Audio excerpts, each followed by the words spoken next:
we must take this opportunity to thank our team that have worked tirelessly to ensure that we're able to manage the potential damage that would have been caused by the collapse of this spillway slab that is just over that site. You said you have 3 phases. Which phase are you in? Well, starting from tomorrow, where our team, we are going to be installing siphons on the site to jump the water and the spillway.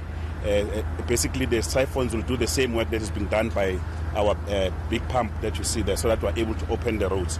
So we're going to have installed about 6 of the siphons to pump water to the next river, which was basically going to ease our area. And secondly, our engineers are now going to be working tirelessly to ensure that they start to begin to fix the part that has been damaged. They are going to be using radars to check other areas that potentially could be affected by this, and then I'm certain that they will be able to do that. So the 3 phases basically will be to fix the damage that is there, but also then to begin to assess the extent of the damage in other areas that could potentially collapse later on. So we're quite confident that we've assembled a high-powered team led by National Water and Sanitation, the provincial GDAT, and ourselves as the City of Ekurhuleni. Our team are working tirelessly 24 hours to make sure that we manage the situation. Mayor from ENCA, perhaps if you could just tell us, how often do you check such structures?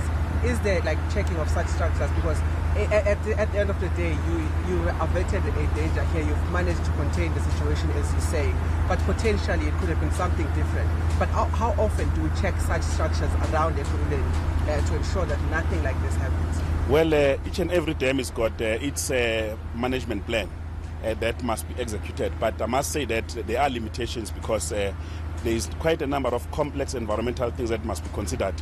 One of the things that we can tell you now that in terms of some of the applicable legislation, we are actually not allowed to do the kind of work to deal with the vegetation that you see here. But we have had to ask for special dispensation because we must protect other natural species that enjoy some of the vegetations here. So we do have a plan in place that begins to manage each and every dam. We could not foresee this particular incident, but we're happy that our response team was able to quickly develop a plan because we have a know-how in terms of how the dam should operate and function. Hence, it was easy for us to divert water up to the point where we could bring the machines, because to request such machines, you require certain authorities. As you know, it's December. Some of the accounting people would not be available to make necessary decisions. So all of us had to come back. But in the meantime, we have over 8 machines that is pumping water to the nearest dam here, which has really assisted a great deal. But I must commend our dams team for bringing this big machinery that we've just launched, because it's pumping almost 26,000 liters of water every second, which is basically, it has helped us to reduce the water levels. Hence, you see now the dam is dry, and those who must be working, they will now be able to do their work in terms of engineering and design that needs to happen in order for us to fix here. And then take us through a time frame then, Mayor. How long is it going to take to actually fix this problem that you are having right now? We understand that you've contained it, but in terms of how long is it going to take to assess, know exactly the structural integrity, and therefore fix all of it? Well, as I said, the first phase is to fix what is being damaged already. We are told that over the next 4 months, we should be able to complete the entire project of ensuring that this dam is properly fixed. So we are confident that the team that has been assembled, they will be able to do that.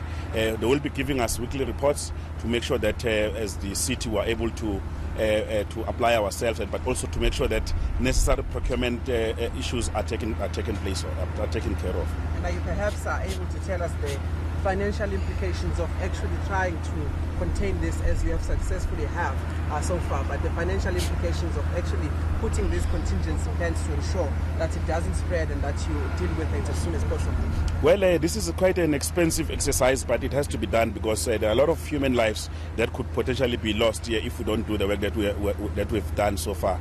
So we are unable at this point to quantify in rand and cents terms how much we have been able to spend from the high volume of diesel that we are spending to the personnel. There's over 100 people that are working here on a 24-hour basis, and many other costs, associated costs that we could look at. So overall, the job meeting that is sitting there, we've directed them that at the end of today, we must get a sense of how much will this whole exercise cost us, both in terms of short to medium and as well as the long-term exercise of this project. And then we'll then be able to, in a statement that we'll release maybe in the next day or two, to detail the actual financial cost. But I must say that our supplier chain guys have assisted to make sure that we use what is called as and when tenders to bring the engineers that are now working here. So the actual cost we'll be able to relate those in a statement that I'm going to be releasing in the next day or two.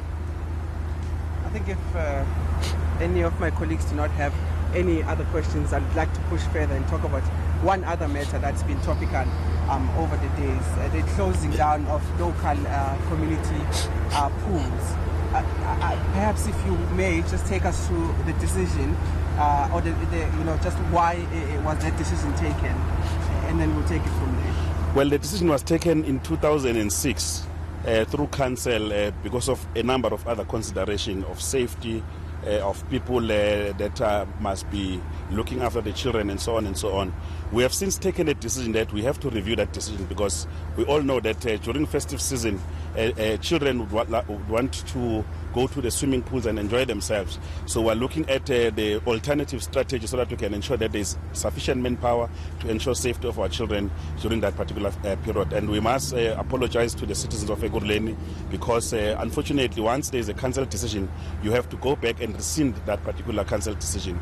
So what the officials were doing are basically implementing that decision that was taken in 2006, long before our time. So we are going to be reviewing that decision and make sure that during December, at least maybe with an exception of Christmas and New Year, we open the pools for the children to enjoy themselves. All right, but in the interim, has there been any other activities that were provided for the children of Ekurhuleni just to keep themselves busy? Because we understand that part of socio-economic issues dictates that if children do not have activities to do during particularly the holidays, school holidays, there is a lot of wrong that happens. But are there any programs that children have at this current time?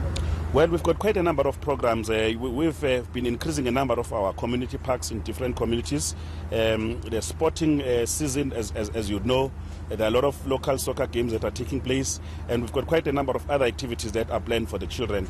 And we believe that notwithstanding the fact that pools are closed, children will be able to be entertained but also to be taken care of, because we're worried about their safety at the same time. So we've got to strike the balance as government and ensure that nothing goes wrong, so that our children can continue to become the future that we desire.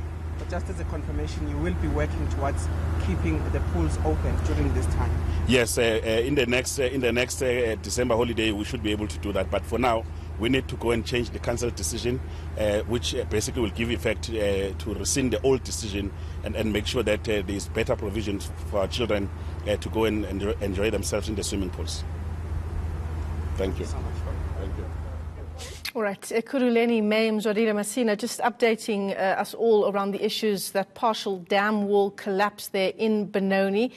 He says the efforts to fix the damage that is there well underway now, but there are also checks being done for other vulnerable areas that may lead to further damage there. Around the issue of public swimming pools being closed over the festive season, he says unfortunately that was a council decision that had been taken some time ago, and so there was really nothing that he could do about that, but he has apologized, he says, to the community in Ekurhuleni.